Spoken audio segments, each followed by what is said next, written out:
In this tutorial, I want to show you how you can find the list of unique items between two or more lists in Excel with ease. So to do this with these two lists right here, first you're going to do equals to call.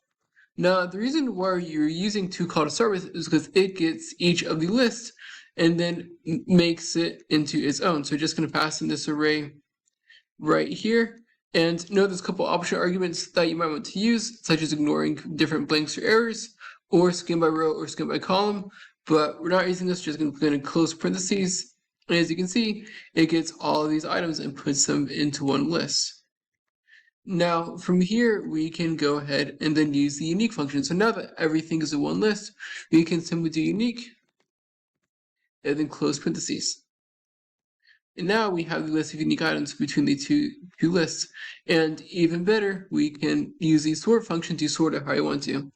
So sort, open parentheses, and then if you can just do close, sort it alphabetically like so, or you can use optional arguments in the sort function, such as the sort order, for example, to have it be descending and be reverse alphabetical order if you want it to be. That's it. I hope you found this to be helpful. If you did, like, subscribe, comment. Thank you for watching. Have a great day.